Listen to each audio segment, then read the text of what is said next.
Sheriff Pat was now in control of his life. Well, almost. There was one thing he still wanted to do. Get rid of the baggage that he was carrying with him, legally. Getting rid of his cheating wife was now his top priority, and his plan was now in motion. It was Friday afternoon, 1600 hours. Or, if you prefer, 4 p.m. for those who are not familiar with military time, which is what we use in law enforcement. Things around any government office seemed to be fairly calm at that time of the day on a Friday, and our offices at the Mason County Sheriff's Department were no exception. Shift change had come and gone at 3 p.m., and most of the staff who worked regular office hours had bugged out early, burning up a little unused comp time to do so. My captain and chief deputy, Benito Ben Villanueva, had left at noon that day so he could take his family on a mini vacation to the Twin Cities for the weekend. As for me, I was anxiously awaiting the return of my day shift lieutenant, Deputy Christopher Hayes, to return from an important assignment that I had given him earlier in the week. My name is Sean Patrick Quinn, Jr., but everyone calls me Pat. I am the newly elected and sworn sheriff of Mason County. This particular day ended my first official week of office since I was sworn in last Monday morning. I had given Chris Hayes the assignment just after my swearing-in ceremony and initially planned to have him execute that assignment later that day. But I had a change of heart and decided to have him wait until this afternoon to carry it out. Part of the duties of lieutenants is to serve warrants, notices, and official papers to individuals when requested to do so. It costs members of the general public $80 to have the sheriff's office serve official papers. For me, it was money well spent. And so, I had given my good lieutenant the task of serving my soon-to-be ex-wife, Clarissa, with divorce papers this afternoon. Hence, I was sitting in my office eagerly awaiting his arrival to see how it went. At approximately 16:03 a.m., very pissed off, Lieutenant Chris Hayes blew into my office. The next time you decide to get divorced, Pat, you can serve the bitch those goddamned papers yourself. I take it the process serving didn't go so well? I chuckled. Look at me, Pat, Chris said, gesturing to the right side of his face. The entire cheek and right ear were beet red. That stupid bitch slapped me right across the face. She what? I couldn't believe what I just heard. I didn't stutter. I served her the damned papers, and she slapped me right across the face. Oh my God. I burst out laughing. That is the most fantastic thing I have ever heard. Please, for the love of God, tell me you are not joking. Hell no, I'm not joking, he said, taking a seat in front of my desk. She came to the door, and I politely asked her if she was Clarissa Marie Quinn. She said yes. I said, Clarissa Marie Quinn, you have been served. She totally freaked the hell out, got into a big argument with me, started bawling her damned head off, and finished it off with a haymaker right across my right cheek and ear. You know how damned bad it hurts to get slapped on the ear, Pat? It hurts like a bitch, even when it's from a woman, for Christ's sake. I'm sorry, I said, trying to stop myself from laughing. I'm not laughing about you getting slapped. I'm laughing at that stupid twat for losing her cool like that. Then, the ultimate thought occurred to me. Oh my God. Please, please, please, for the love of God, tell me that you were wearing your lapel camera when all of this was going on. Please tell me you were smart enough to have it on when all of this went down. What? The lapel cam? Of course, I had it on. How stupid do I dash? Oh, right. I get it. Now Chris understood. This past summer and fall, I had basically served as interim sheriff while my predecessor, William Bud Roberts, was a lame duck and absentee sheriff. So, not only was I running a campaign to succeed Bud as sheriff, but I was also running the day-to-day operations of the entire department. One of the best moves I made was using some seized and forfeited narcotics money to purchase Wolfcam body cameras for every deputy in the department. The cameras were attached to the shoulder lapels of the uniform and provided high-definition 1080p resolution video and crystal-clear audio that recorded any type of event the deputy might encounter. The video was recorded via a Bluetooth feed to the onboard video recorder that also recorded video and audio from the deputy's cruiser's dash camera. Every department that has implemented the use of these cameras has seen a massive drop in the number of complaints filed by citizens of the public who try to accuse us of harassment or excessive use of force. Actually, the complaints were still filed but usually withdrawn once the perps or their families saw the video of the event. The cameras were only about half the size of the palm of your hand. My deputies initially had mixed emotions about the cameras. On the one hand, they kind of felt like Big Brother was keeping an eye on them. But already the video had corroborated no less than 6 of my deputies' accounts of various incidents that had resulted in complaints from citizens. All 6 complaints were withdrawn when the parties, and their attorneys, of course, had a chance to see the video. I was absolutely giddy as I couldn't wait to see the video. Hopefully, It would give me all the evidence and momentum I needed to implement my plans to divorce my cheating wife and dictate the divorce on my terms. Chris retrieved the video data from his cruiser and downloaded it onto my laptop. The video started with Chris casually walking toward the steps leading up to the front porch of my farmhouse. He rang the doorbell twice before Clarissa finally appeared. When she did, you could clearly see the shocked look on her face at seeing a deputy at her door. "Yes? May I help you?" she asked. "Are you Clarissa Marie Quinn?" Chris asked. "Oh, come on. You know I am. What is this about?" "Ma'am, I'm Deputy Lieutenant Chris Hayes," he said, handing her the manila envelope. "Mrs. Quinn, you have been officially served." "What? Are you kidding me?" "No, ma'am. You have been served." "Oh my God. I can't believe this. I cannot believe that gutless son of a bitch would send one of his deputies to do this." "Good afternoon, ma'am," Chris said, turning and walking back to his cruiser. "Hey, damn it." Clarissa proceeded to half-shove, half-punch Chris in the back. "I'm not finished with you. You tell that a-hole that he better be home in time for dinner. I do not accept this. Tell him to get his butt home so we can talk this over." "Ma'am, you need to calm down. I will not tolerate you touching me in an aggressive manner." Chris was trying very hard to keep his cool. "Or what? What the hell are you going to do about it? You're just a peon deputy. You're nobody." "Ma'am, I'm warning you. You need to step back and calm down." "Oh, now you're trying to tell me what to do? You don't tell me to do a damn thing. I'm still the wife of the sheriff, you prick." She proceeded to walk towards him, waving the manila envelope at him, as though she was threatening to hit him with it. "You tell Patrick that he better have his butt home by 6 o'clock. He better not be going to his little bitch's house on the north side." "Ma'am, calm down now." Chris reached forward and put his hand on her shoulder to get her to stop approaching him. Instead of calming her, it sent Clarissa into full nuclear meltdown mode. "Get your hands off me, you prick!" she screamed, batting his hand away. "You don't ever touch me." And with that whack, Clarissa slapped poor Chris right across the right side of his face. "And tell that jerk to get his butt home right now," she screamed, turning and stomping back towards into the house. "Oh my God, that was awesome," I said, bursting into hysterical laughter again. "But Jesus, Chris, why didn't you arrest her right on the spot?" "Truthfully," Chris said, "I was too damn stunned to know what to do. I wasn't sure if I should haul her off in cuffs or just let you deal with the dumb skank. So I came back here and decided to dump the ball in your lap." "Oh no, absolutely not," I chided. "You're gonna go back out there and arrest her for assaulting a law enforcement officer. That's what you're gonna do." "Are you kidding me, Pat? You're seriously gonna plop me in the middle of this shit? Dude, you're already neck deep in it. Besides, wouldn't you like a little payback? Don't you think it would feel great to be the one to haul her off to jail? Book her in? Take her mug shot? In other words, to humiliate the living shit out of her for slapping you across the face?" Chris thought for a moment and sighed. "You do make an appealing argument. I'll give you that, but I'm not going alone. If she pisses me off any more than she already has, I'm liable to tase the living shit out of her and probably electrocute her. I can't help but think that would be something of a black mark on my stellar law enforcement record if I fried the wife of a sitting sheriff." Pat, you do realize this is probably going to be in the newspaper and shit, right?" "Don't worry about that. I'll handle that. And she's not going to be able to stay here, you know? Our jail's full. She's going to have to go to Choctaw County tonight, and that's a 2-hour van ride. Not our problem.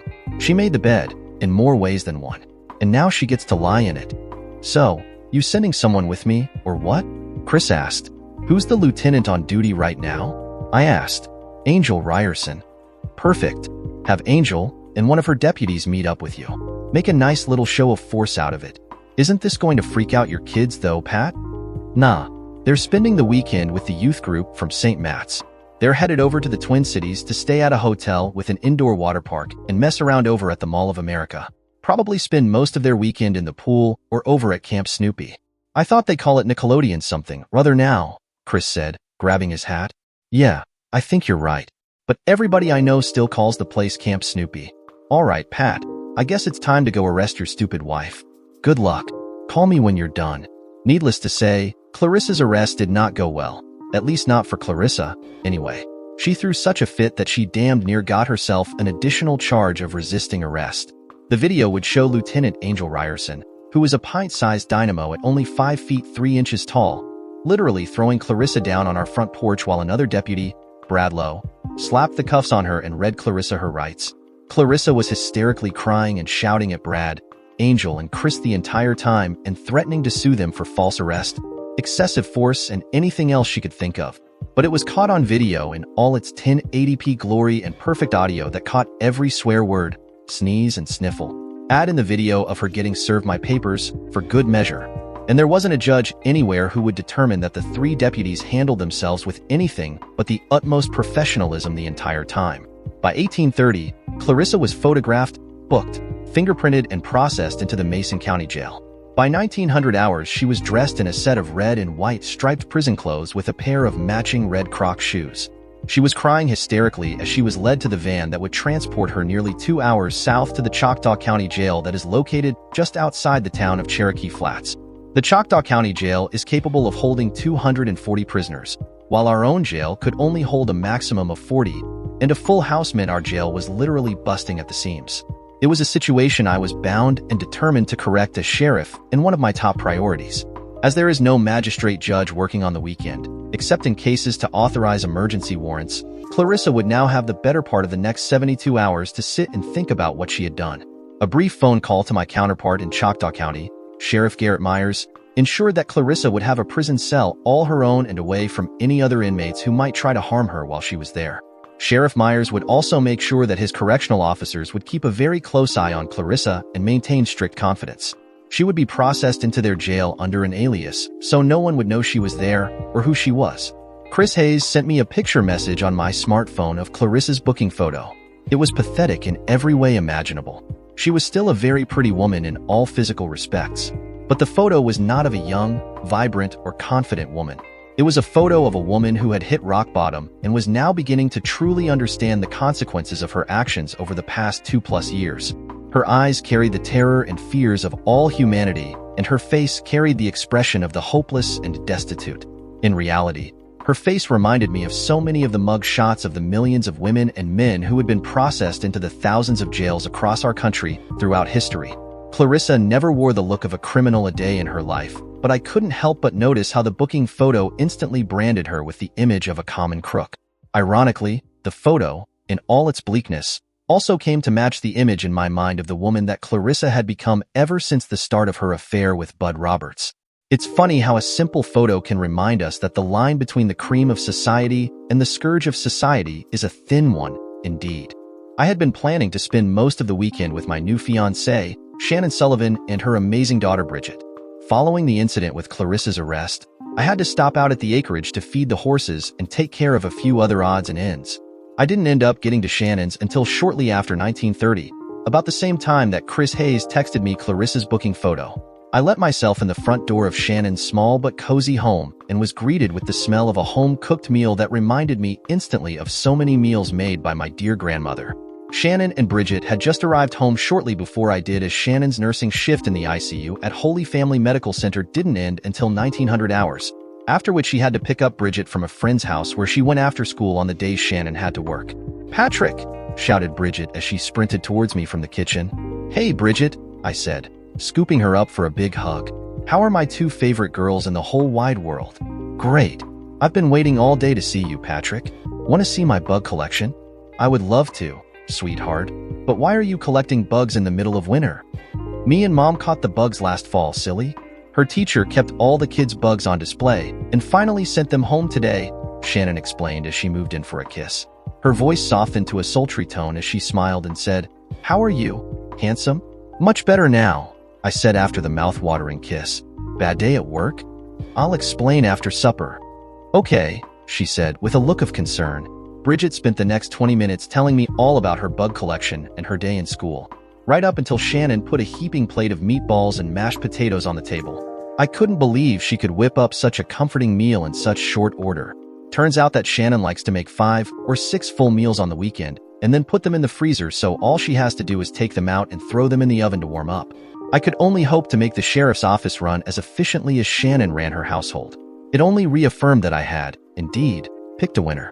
After supper, I helped Shannon and Bridget clear the table and did the majority of the dishes, which was the least I could do after a great meal. We played a board game, Bonkers, which Bridget absolutely loves. Then it was time for Bridget to head to bed, and I got to read her a story. Tonight, it was The Lorax by Dr. Seuss. With Bridget snuggled into bed, I met Shannon back out in the living room, where she was changed into pajama pants and a Minnesota State sweatshirt and sipping on a glass of juice. "No wine tonight?" I asked. "Not tonight, love. I have to work tomorrow and I promised Mindy Sutherland that I would be in for her by 6. Mom's coming over early to pick up the munchkin and take her out to the ranch for the day." "I see. I'm sure she'll have a blast. You're more than welcome to help yourself to a glass, though." "I don't mind if I do," I said, heading to the kitchen and pouring myself a large glass of Chardonnay. I'm not enough of a wine connoisseur to know which wine is which and when you're supposed to drink it, whether it is before, during, or after a meal. But the peach Chardonnay Shannon had was good, had alcohol in it, and would suffice just fine for my simple tastes. I sat down next to Shannon on the couch and let out a long sigh, finally letting all the stress of the day and my first week as sheriff off my shoulders. That was the sigh of a man who had a rough day. I thought everything was going pretty well so far. "It is, for the most part," I said as I took a long sip of wine. This afternoon changed things a bit, however. "How so?"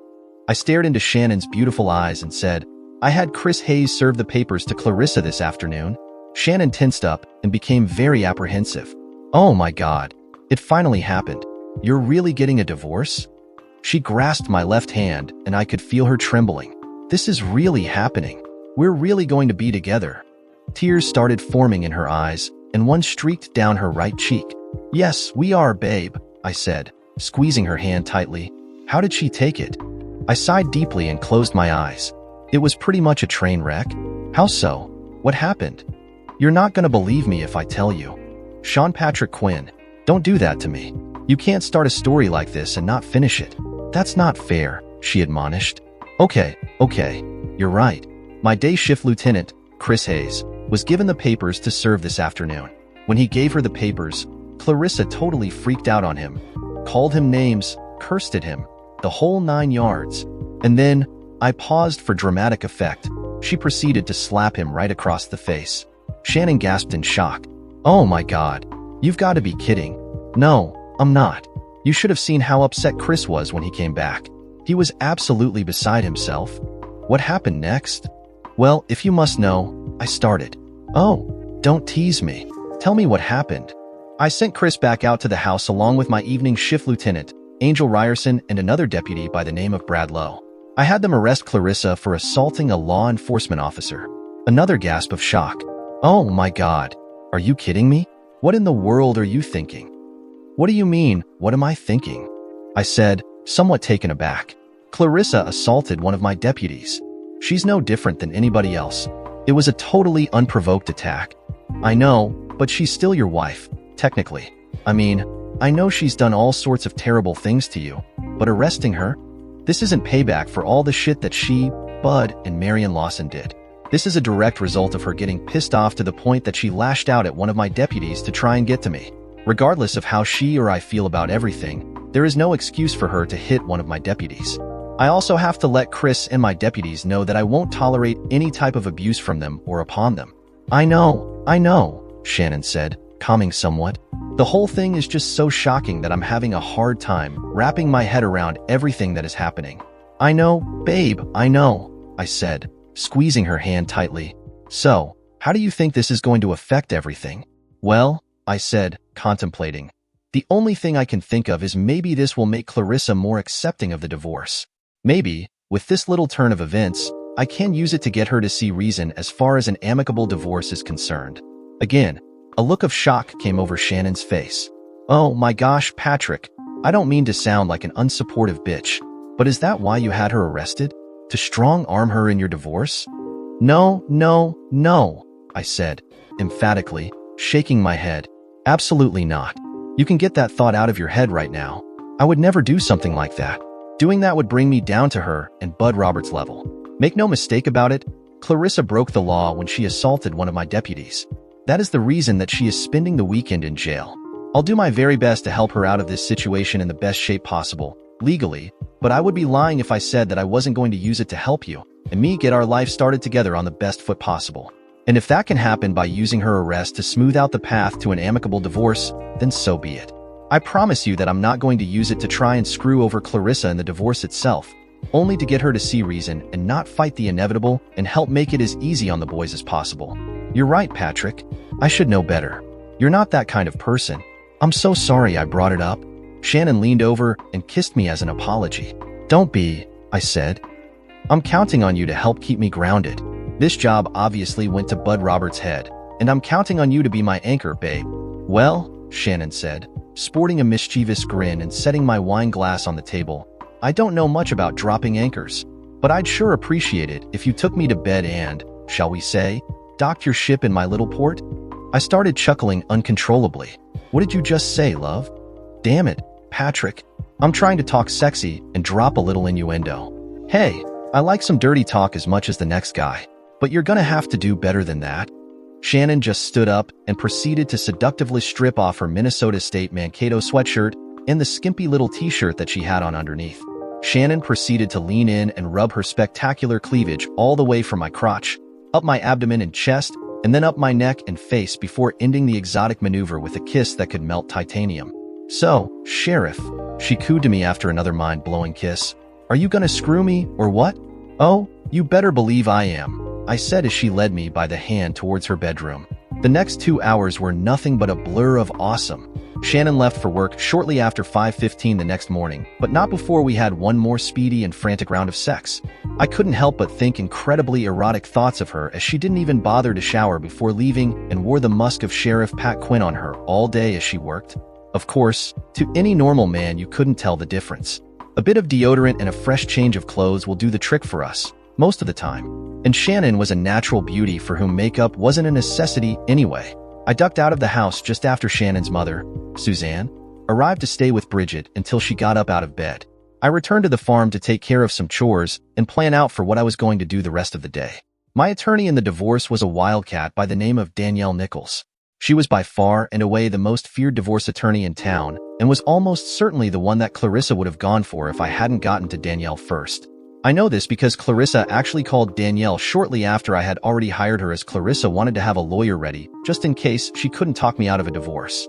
All of that took place last fall, even before I had Clarissa served with the papers. Danielle was in her office at Brown, Graham, Norris, Slater, and Nichols, even though the firm itself was closed for the weekend.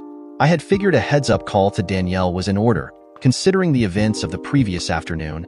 Much as you would expect, Danielle was absolutely foaming at the mouth over what she could do to Clarissa in divorce proceedings after she was stupid enough to slap one of my deputies.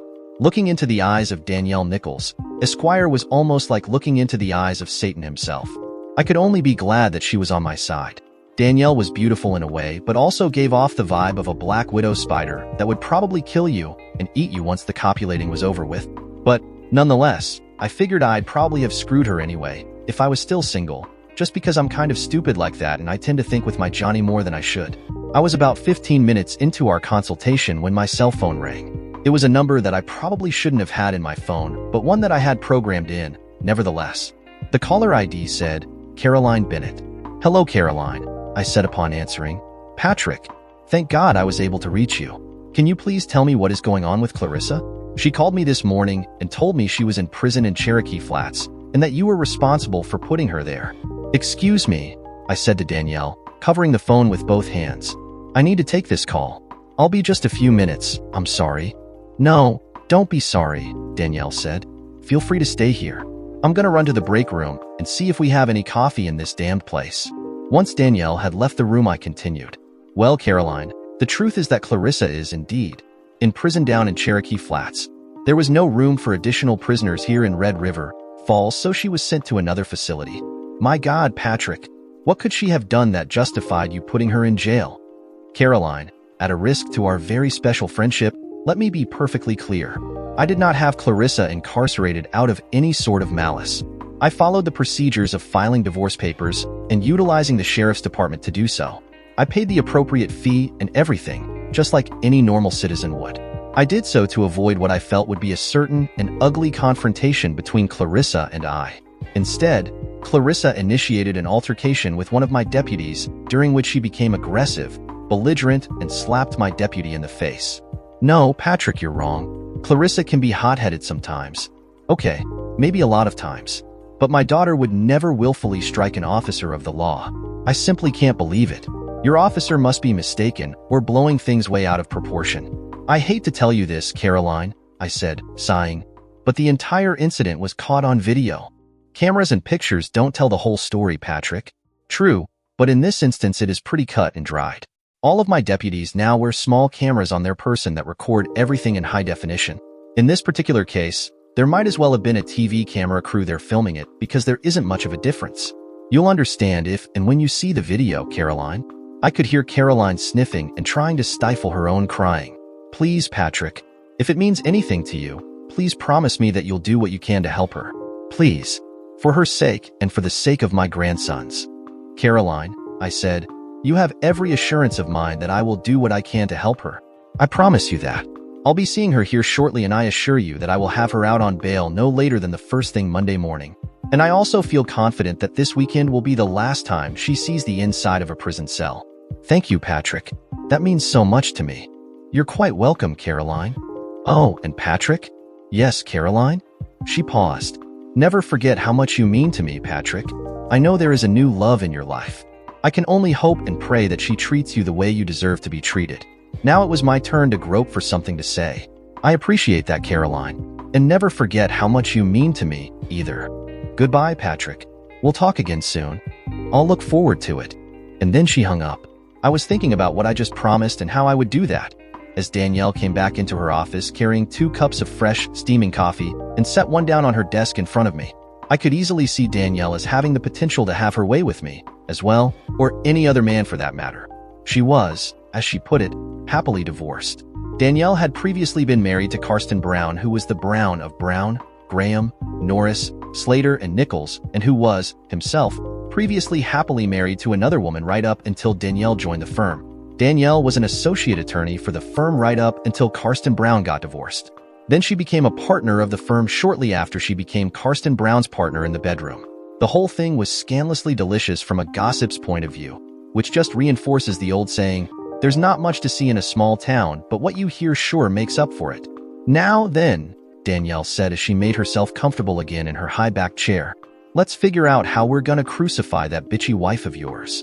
Danielle thought I was nuts for trying to work out an equitable divorce, as she was fairly positive that she could use Clarissa's arrest to get me every last thing I could want by hanging the prospect of additional prison time for her. The truth was, all I wanted from Clarissa was a quick and easy divorce. I simply wanted to split what we had 50-50 and share custody of the boys. I wanted the boys to still have their primary residency with me out at the farm while Clarissa could enjoy liberal visitation with them after school and every other weekend, as well as having them with her for a good chunk of the summer months. Personally, I think Danielle just wanted to see Clarissa squirm like the proverbial worm on a hook. As for me, I was just determined to separate from her while keeping her honor intact, at least in the eyes of our sons. I hoped that would be incentive enough to take the fight out of her. I left Danielle's office just after 9 o'clock and needed to pay a little visit to another attorney. I drove to the west side of town to a posh little neighborhood called Elk Run Heights. It was one of the newer housing developments in Red River Falls and was filled with McMansions of the movers and shakers of Red River Falls. Fox Run Golf and Country Club was incorporated within the development, and nearly every house had course-front property. Most of the residents here could either swim in their pools and then sunbathe in one of the sand traps and completely eliminate the need to ever go to the beach, at least in summertime. 5945 Elk Run Drive was the residence of one Marion Lawson, Esquire, otherwise known as the Mason County Attorney. Needless to say, Marion was not expecting me today. Being the middle of January, it wasn't like I was interrupting his foursome. Marion, it turned out, preferred threesomes, especially with my wife and Bud Roberts. He also had a penchant for Asian girls, but that was a secret between just me and Marion, although it could easily be revealed to the world if he ever pissed me off. I walked up to the front of the stately brick home and rang the doorbell. Marion himself appeared within a few moments. Jesus, he said upon seeing me. And here my weekend was going so well. Nice to see you too, Marion. Lawson just stood there with the door ajar. Well, aren't you going to invite me in? Not unless I have a good reason, he grunted. Oh, I have business to discuss, I assure you. Does this pertain to me in any way, shape, or form? Marion, I said, with a bit of an edge in my voice, everything I do pertains to you in some way. Marion just rolled his eyes and opened the door to allow me in. My study is inside and to the left. And take your damn shoes off so you don't screw up my hardwood floors. We just had him stripped, stained, and coated. Ooh, it's almost like we're gonna hang out for a while. Don't get any ideas? You're not staying long enough to watch the playoffs, and every beer in the fridge has the name Marion on it, not Patrick. Doesn't matter. The Vikes got eliminated a long time ago. Shit, Pat. The Vikes got eliminated after the preseason. For God's sake, he grumbled. How can you stand to watch those losers? Hey now. To hate my team is to hate me, I replied. Do you really want me to reply to that, Quinn? Probably not, I agreed. We entered the house and headed for Marion's office when his wife Patty Jean spotted us from the massive open kitchen. Whatever she was cooking smelled fantastic, and my grumbling stomach reminded me I hadn't eaten yet. Oh, hello, Sheriff. What brings you by today? Patty called from the kitchen. I couldn't answer before Marion interrupted. He's not staying long and will be in the study. We've got some important business, so make sure we're not disturbed. Patty Jean looked absolutely crestfallen at her husband's rebuke, but she brightened up again when I said, Lovely to see you again, Patty. Whatever you're cooking smells absolutely delicious, hon. Thanks, Patrick. We'd love to have you join us for dinner sometime. And I'd love to join you sometime. I promise to bring my fiancé, plenty of bad jokes, and a big appetite. Patty Jean started laughing and Marion practically yanked me into his office and shut the door behind us and locked it. You're not coming over for dinner, by the way, he chided as he directed me to a chair in front of his ostentatiously huge oak desk. But Patty Jean just invited me, Marion. It'd be rude to turn her down. Marion gave me an exasperated look as he sat in an equally gaudy chair. Did you come over here just to piss me off, Pat? Or did you actually have something you wanted to talk to me about? Tell Patty she doesn't have to go overboard. I'm a simple man with simple tastes.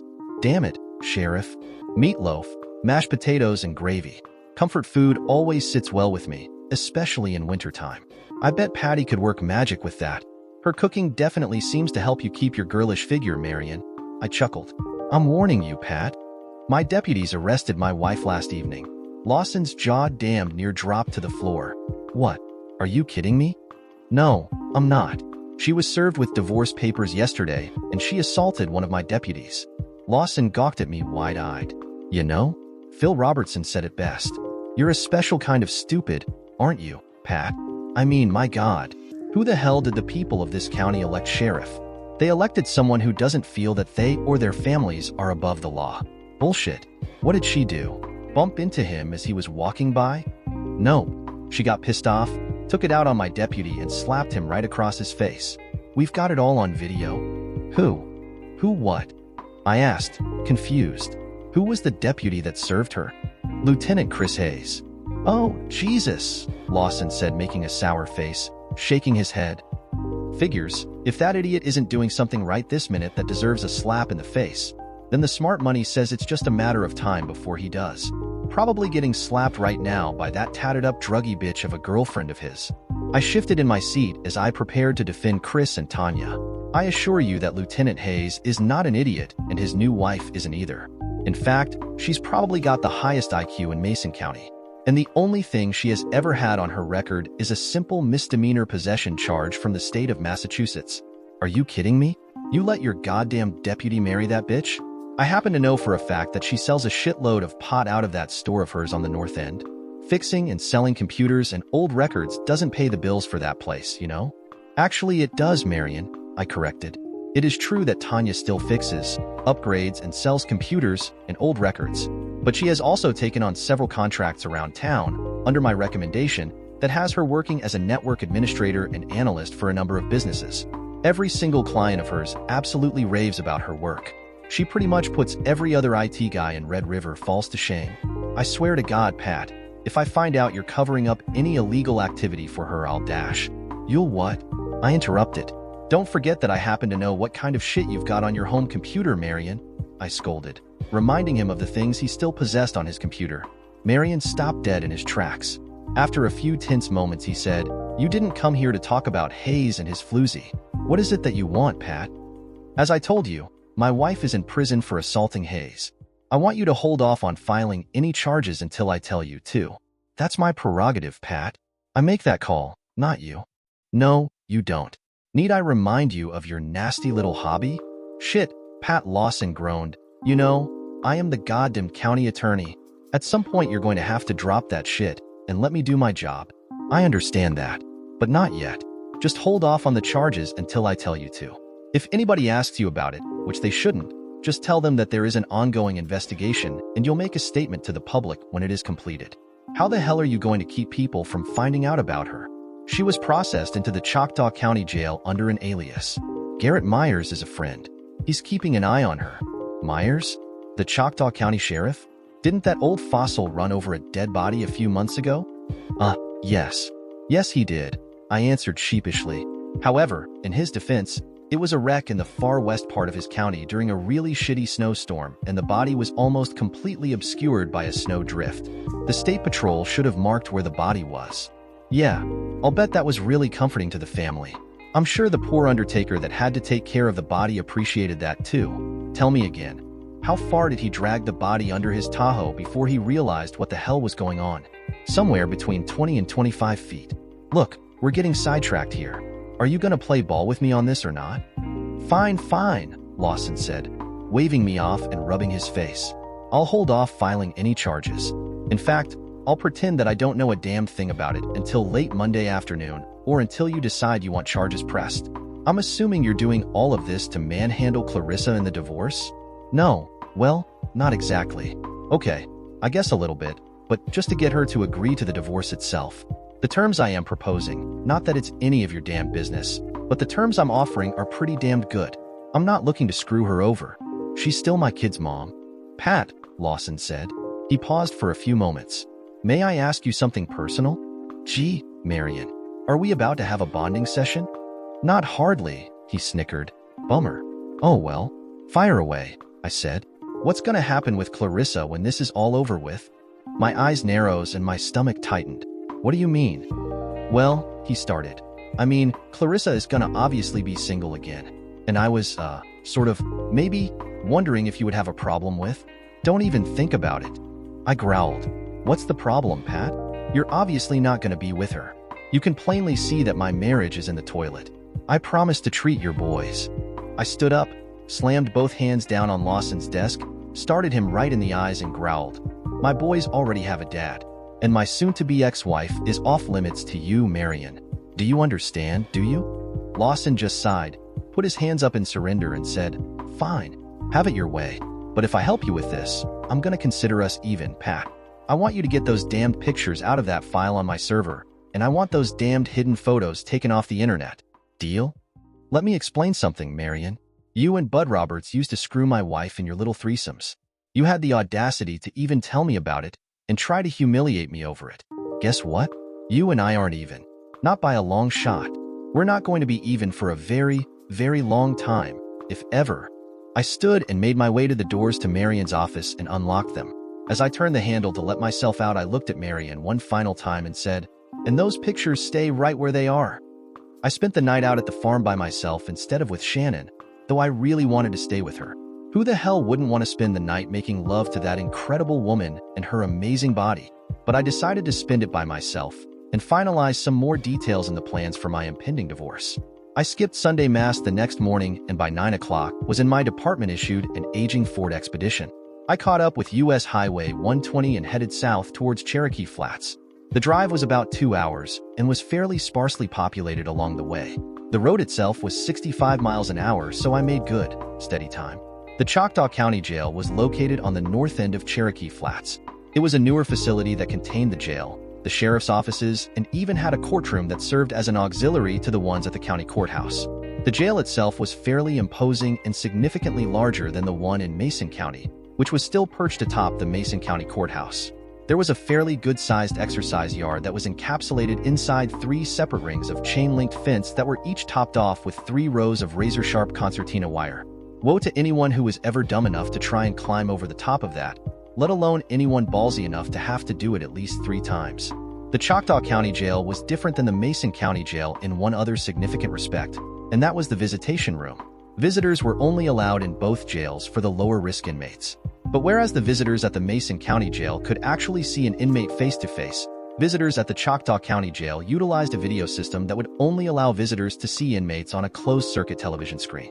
The room for visitors was located completely opposite of the jail itself, and visitors and inmates would never be closer than 300 feet to one another. However, if you're a sitting sheriff whose wife happens to be incarcerated and you happen to be friends with the sheriff whose jail you're visiting, exceptions can be made. Hey, Pat, Sheriff Garrett Myers greeted me at his office. He's been the sheriff of Choctaw County for nearly 20 years. Garrett is in his early 60s, has a full head of perfectly coiffed silver hair, but is still in remarkable shape for his age.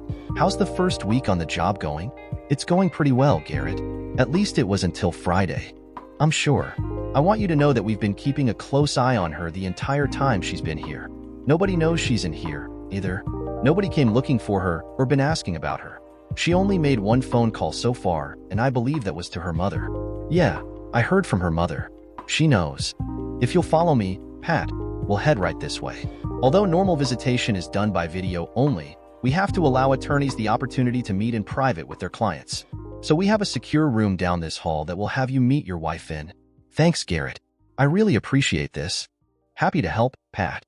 And by all means, stay as long as you need to. Thanks again, Sheriff. I was led into a small 8x8 room with a small metal table and 2 metal stools that were all securely fastened to the ground, ostensibly so they could not be thrown by inmates at their attorneys. The room was not wired for sound or with video so as to maintain attorney-client privilege. I had also secured my personal firearm prior to entering the jail, as well, and also patted down and electronically searched. I was there about 5 minutes before the door opened. I stood up as Clarissa was brought into the room in full shackles, which included handcuffs, ankle cuffs, and a chain that wrapped around her waist and secured her hands close to her body as well as linking to the ankle cuffs. The purpose was to make it difficult for inmates to attack the correctional officers, as well as make it almost impossible to run. The tall, athletic African-American female correctional officer led Clarissa to the stool and side of the table opposite from where I had been sitting. Once seated, her ankle cuffs were secured to a hook on the floor and her handcuffs were secured to a hook on her side of the table, further restricting her movement. Clarissa looked like hell, and that was putting it mildly. Her eyes were puffy and bloodshot, and it was clear she had been crying nonstop since she got here. Her hair was tangled and matted, and she was obviously in need of a shower. She wouldn't look at me as she did everything she could to fight and hold back more tears. "How are you, Clarissa?" It was a stupid question, but the only one I could come up with. "How do you think?" she replied, barely whispering. "I understand how you feel." "No, you don't," she said as she couldn't hold back the tears any longer. "How could you possibly understand? Sob, how could you do this to me, Patrick?" I leaned in and said, "I didn't do this to you, Clarissa. You are here because you assaulted one of my deputies." "I'm sorry," she said, wailing and sobbing. "I only got upset because I thought he was there to tell me something bad happened to you." "That's not true, Clarissa, and you know it. You know exactly what the procedures are in the event of an officer down.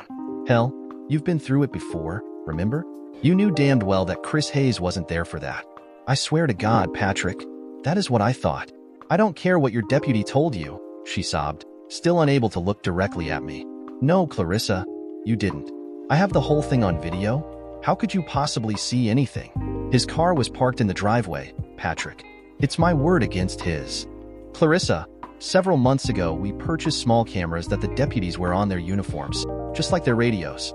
The cameras saw and recorded the entire event. Chris Hayes approached you, he served you the papers, and then you followed him back towards his car. You deliberately pursued him and were belligerent and provoking him the entire time. He put his arm out to stop you from approaching him, and then you proceeded to use your left hand and slap Chris on the right side of his face. I have the whole thing on my phone, see? I pulled out my smartphone, which Garrett had allowed me to bring in with me. I pulled up the video clip and started playing it."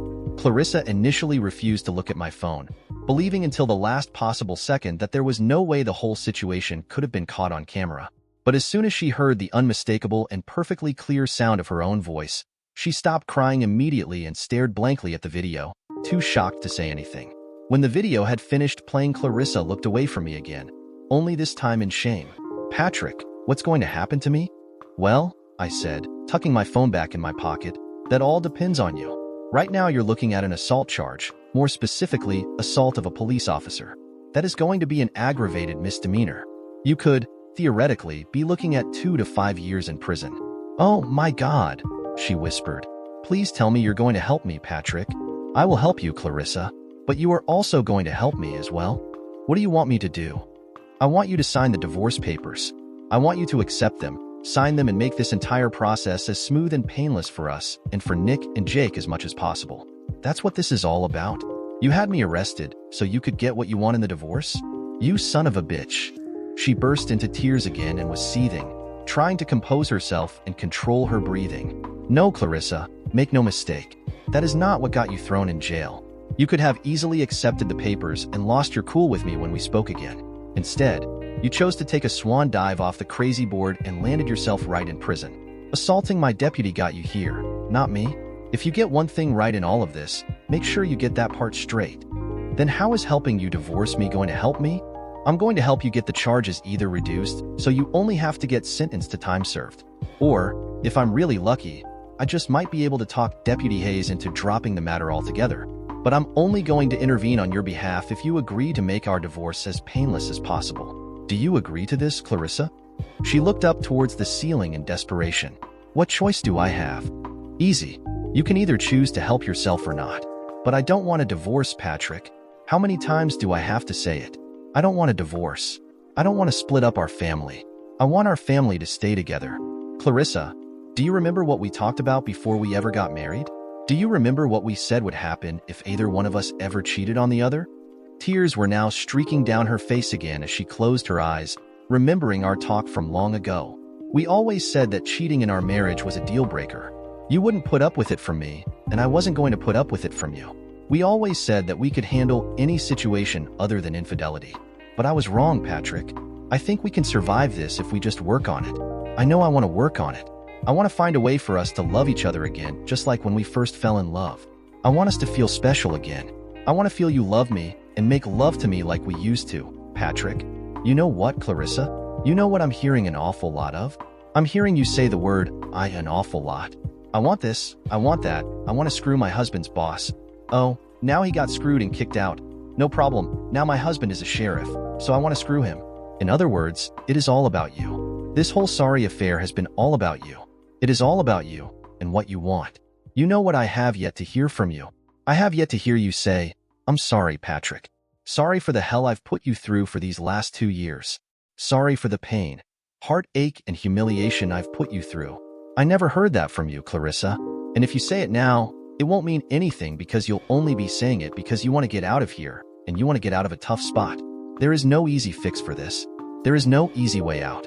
And honestly, I really don't give a shit what you say or want now. I am done with you.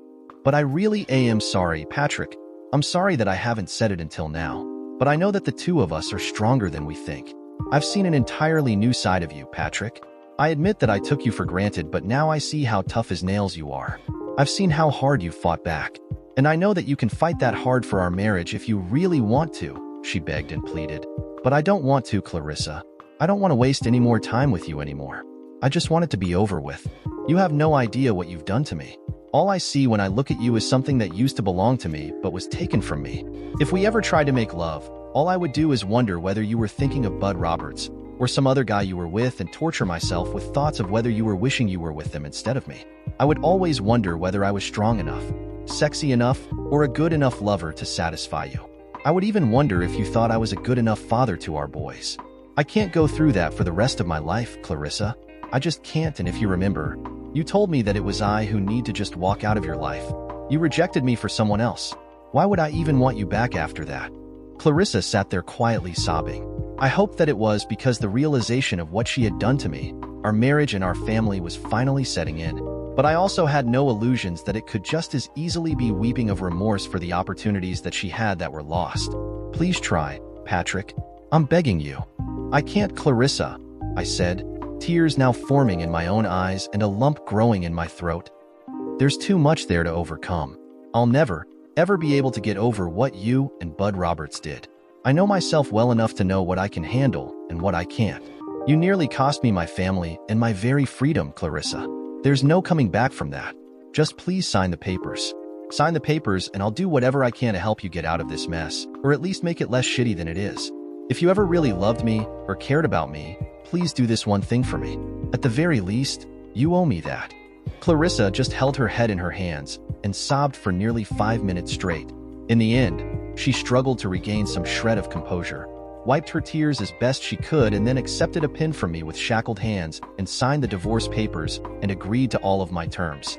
I would pay Clarissa half the equity of the farm and split all of our savings completely in half. I would continue to carry her on my insurance until she could find suitable employment that would provide her own insurance, or for a period of 1 year. whichever came first. I would help Clarissa find suitable housing that would be able to serve as a second residence for the boys, as the farm would stay as their primary residence. I would also pay up to 1 year's rent for her to help her get on her feet, and would also continue making payments on her Explorer until it was paid off. I would also pay for her cell phone for at least 1 year, as well. As I walked out, I looked back at her and said, "You underestimated me and my capabilities. You thought I was weak and inferior. Tomorrow morning when the sun refuses to shine on you, think on your words again and don't forget to regret." I saw her crying and walked out. My attorney Danielle Nichols thought I was nuts agreeing to those terms. In reality, it probably was. Hell, Clarissa's mother, Caroline, was now deeply involved with a man named Martin Belmond who was a multimillionaire dozens of times over. I had no doubt that Clarissa's mother would do whatever was necessary to help her daughter. I did all of these things because I wanted to make sure that I treated Clarissa fairly, and so she couldn't accuse me of trying to screw her over. Using her time in prison as leverage might give some the impression that I was being an a-hole. But if things had turned out differently and Clarissa and Bud Roberts had gotten their way, things would have been a hell of a lot worse for me in ways I can't even imagine. Bad shit happens to cops who go to prison. I did have one little surprise for Clarissa, however. I did obtain a release order from the magistrate, Judge Hannah Bergen, granting Clarissa release on her own recognizance. It was highly unusual, especially since I had to call the judge and stop by her residence to get the paperwork signed. Even though Clarissa was being held in the Choctaw County Jail, the case still originated in Mason County, so we still had jurisdiction. I'm sure there are those in the public who would raise 7 different shades of holy hell over this, but I didn't really care at this point. The upside was that it would make Clarissa happy. The downside was the fact that I would now be forced to make the 2-hour drive home with Clarissa. It took Sheriff Meyer's staff about 45 minutes to out-process Clarissa from the Choctaw County Jail. Part of that time was spent allowing Clarissa to have a private shower before being released. More time was spent signing paperwork and retrieving the few personal effects that she had. I brought a complete change of clothes for her, and by 1 p.m. we were leaving Cherokee Flats and heading home. We rode in total silence for nearly an hour before either of us said anything. Finally, I couldn't take any more. "Are you hungry?" I asked. Clarissa just kept staring out the passenger window and shook her head. "Do you want to stop and grab something to drink at least?" "I don't want a divorce, Patrick. I know I signed the papers, but I didn't want to." I kept both hands on the wheel at 10 and 2 and gripped it in frustration. I sucked in a deep breath through my nose and exhaled slowly. "Clarissa, we have already been over this. It is a done deal as far as I'm concerned." She wasn't actively crying, but tears were streaming down her face again. "Well, if this is your way of torturing me, Patrick, it's working." I couldn't stand it anymore. I hit the brakes hard without locking them up and pulled over to the side of the road and slammed the lever into park. "Torturing you, Clarissa? What about me?" "Huh? What about torturing me? Is that what you think life would be like with me, Patrick? Torture? Jesus, woman, you are really dense. I'm not talking about spending my life with you. I'm talking about all the shit that would have happened to me if your little adventure with Bud Roberts had succeeded. But it didn't happen, Patrick. Okay, everything fell through with that. Maybe it fell through for a reason. Maybe we're supposed to stay together. At the very least, you need to learn to move on from it. You tried your best to make it happen. It's all that matters to me, bitch. Now shut the hell up. You made your bed, bitch. Now suck it up and better sleep in it. I'm never getting back with you. You understand me? Yes, your plan failed for a reason, and that reason was that you had malicious intentions and I loved you. Ever heard of karma? She is a bitch. For God's sake, Patrick, why the hell not? Why can't we at least try to move on together? Why is divorce the only option? I looked away from her. She was so oblivious to her own deviousness and utter insanity that she now physically and emotionally repulsed me. I sat there for a few moments as I could see her giving me a pleading look from my peripheral vision. I did everything I could to look away. It took all I had to not break down, to find some way to keep my cool and fight the urge to slam Clarissa's head into the dashboard over and over and over and over again until there was nothing left but her neck and a bloody stump where her stupid, thick melon used to be. And then, I thought of Shannon, and that familiar, serene wave of calm washed over my body, and I once again found my center and the true purpose in my life. I closed my eyes and thought of her and imagined the feel of her body, the feminine strength of her embrace, the taste of her lips, and the smell of her soaps, lotions, and perfumes. It was then that I was calm enough to tell Clarissa what I had been trying to find the strength to tell her all along. I can't, Clarissa. There is no way for me to move on from this. To do that, Clarissa, I would have to go back to being the old me, The one who trusted you and loved you enough not to question whether you would ever cheat on me. The one who never questioned whether you loved me in return. What you did to me, Clarissa, absolutely changed me on a molecular level, if that's possible. Your affair and the plans you shared with Bud Roberts to absolutely crush and destroy me changed me into someone I never thought I could be. And that is both amazing and absolutely tragic at the same time. In order to save myself, I had to learn to think just as evil as you and Bud. In order to save myself, I had to learn to plot and connive and beg and borrow and steal to get what I needed in order to stay out of jail. I have broken laws I swore to uphold just to serve what I believe to be a larger purpose. I have ripped the threads of the law to keep the blanket of justice intact to safeguard an unknowing public from dangerous people who would otherwise have been free to roam the streets and countryside again because of what you and Bud Roberts tried to do to me. I have become what I despise, and that is to be devious, manipulative, conniving, underhanded, and whatever other adjectives and superlatives you can possibly think of to describe me. But I never did any of those things for myself. I did them for my boys. I did them for the public at large. I did them for you. And I even did them for Bud Roberts and Marion Lawson. I don't have blood on my hands, Clarissa, but I have a hell of a lot of dirt on them now. I'm not the Dudley Dorite that I used to be. But the positive of it is, Clarissa, is that your and Bud's actions have made me a survivor. I can honestly say that there is nothing that I wouldn't do to protect my family, my friends, and the people of Mason County from harm. I have stood at the face of death's door because of my commitment to that end and returned to tell about it, both literally and figuratively. Besides, Clarissa, the thought of waking up and finding a bitch of a woman like you beside me is repulsive. You hate me that much, Clarissa sobbed. Trust me, bitch, you have no idea. I put the expedition back into gear, signaled, and pulled the big SUV back onto the highway and headed back towards Red River Falls. So, yes, Clarissa, you are right. I am tough as nails, fighting for your life, whether from death itself or an existence worse than death in jail. Will pretty much do that to you. So I won't thank you for destroying our family. But, in a way, I do thank you for making me a stronger person, because I can honestly say that I never would have been prepared to become sheriff if you hadn't. I stopped talking at that point, and my soon-to-be ex-wife and I rode in silence the remainder of the trip. For Clarissa, it was literally a trip into the future, as she would now have to decide what her future was going to be. Only she could set the direction. The only thing I knew was that her future would not include me, at least not as her husband. When we arrived home, Clarissa simply went upstairs without saying a word and went to bed. She slept for several hours, probably from pure exhaustion after having spent the weekend in jail. The boys got home from their weekend trip with the youth group to the Twin Cities and were eager to tell us all about it. As I listened to their youthful chatter and excitement, I knew that there was no way I would have had Clarissa arrested had they been home all weekend instead of 200 miles east of here. A lucky break for me and a bad one for Clarissa. Clarissa eventually came downstairs around supper time. She smiled and greeted the boys with hugs and kisses on their heads. She cooked a light supper for all of us consisting of grilled ham and cheese sandwiches. And, much to my amazement, after supper, Clarissa asked us all to remain at the dinner table. I had no idea what was coming, but she sat there and told the boys the news that she and I were going to be separating. She explained to the boys that we had been having some serious problems and that, although we loved both Nick and Jake dearly, that she and I could not stay together and she was going to be moving out for a while. Clarissa even went so far as to say that this was a decision that she had made and begged Nick and Jake not to be angry with me as it was not my fault. She did fib a little bit when she said that she wasn't sure how long we would need to be apart, just long enough for her and I to settle some differences that we had. I'm sure that her reasons for keeping things open-ended were to allow the boys time to adjust to us not being together, and I was grateful for that. She also assured the boys that their home would not change and they would remain in the house and on the little acreage with their horses, cattle, dogs, and cats that they had come to love so much. Clarissa assured them that, although the boys would not be spending time with both her and me at the same time, that they would still see both of us on a constant basis. She even went so far as to ask them to please help me out as much as possible, and also asked them for help in finding her a suitable place to stay in Red River Falls so they could spend time there after school before coming home to the farm each night. To their credit, the boys were sad but took the news much better than I expected. There were tears, of course, but neither of them broke down fully or blew up in a tantrum. Perhaps they had suspected and even expected that things would eventually come to this. Nick had alluded to it even when I was at the law enforcement conference in Minneapolis over a year and a half ago.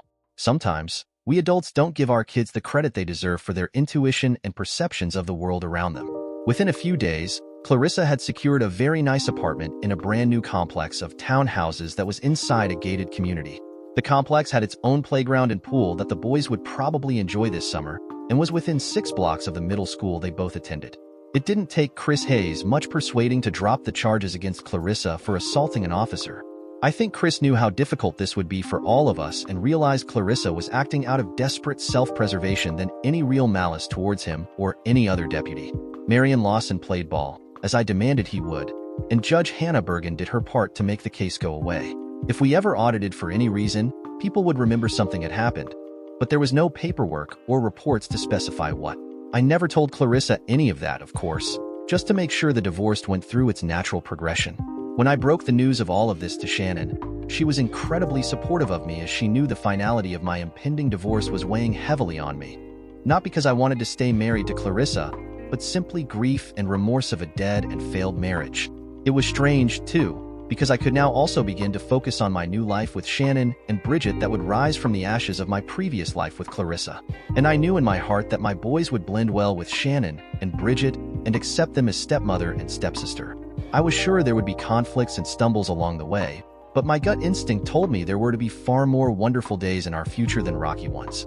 And, eventually, I even began to hope that someday the right man would walk into Clarissa's life and give her the happiness that I was unable to.